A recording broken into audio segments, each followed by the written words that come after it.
காஞ்சனகிரி மலையோட இறைவனை பற்றியும் இங்கே இருக்கக்கூடிய இந்த கோயிலினுடைய தல புராணத்தை பற்றின சில விஷயங்கள் நம்ம பார்க்கலாம். முன்னொரு காலத்தில் கஞ்சன் அப்படிங்கிற ஒரு அசுரன் இருந்திருக்கான்.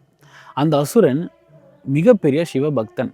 அந்த பக்தன் என்ன பண்ணுறான் அப்படின்னா, சிவனை நினச்சி மனம் உருகி தவம் இருக்கிறான். நீண்ட நாட்களாக இந்த தவம் தொடருது. இந்த நீண்ட நாட்களான இந்த தவம் இருந்தும் கூட சிவபெருமான் அந்த கஞ்சனுங்கிற அரக்கனுக்கு காட்சி தரலை.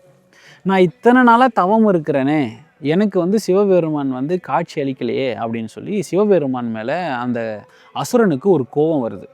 அப்போ என்ன பண்ணுறான் அப்படின்னா, திருவலமில் இருக்கக்கூடிய திருவலநாதருக்கு அபிஷேகம் பண்ணுறதுக்காக தண்ணி எடுக்கிறதுக்காக அர்ச்சகர் வரார். அப்படி வரும்போது சிவன் மேலே இருக்கிற கோவத்தில், எனக்கு காட்சி கொடுக்காத சிவனுக்கு அபிஷேகம் பண்ண நீ தண்ணி எடுக்க வந்திருக்கிறியான்னு சொல்லி இந்த அசுரன் அந்த அர்ச்சகரை தாக்குறான்.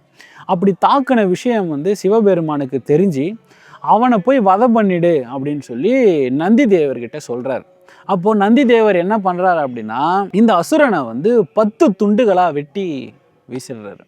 அப்படி அவருடைய உடல் பாகங்கள் எங்கெல்லாம் போய் விழுந்ததோ அந்த இடங்கள்லாம் இன்னைக்கு ஒரு ஊராக குறிப்பிடப்பட்டிருக்கு. தெங்கால் அப்படின்ற இடம், அதாவது ஒரு கால் அந்த பகுதியில் விழுந்ததுனால அந்த இடம் தெங்கால் அப்படிங்கிறதாகவும், வடகால் அப்படிங்கிற ஒரு இடமும், அவருடைய மணிக்கை ஒரு இடத்துல விழுறதுனால அந்த இடம் மணியம்பட்டு அப்படிங்கிற ஒரு இடமும், ஈரக்குலை விழுந்த இடத்துல அவரக்கரை அப்படிங்கிற பெயர்லையும் வருது.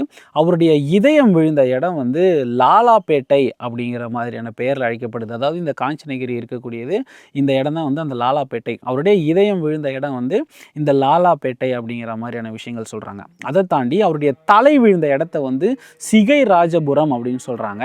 அதே மாதிரி அவருடைய இடுப்பு விழுந்த இடம் குகையநல்லூர் அப்படின்னு சொல்கிறாங்க.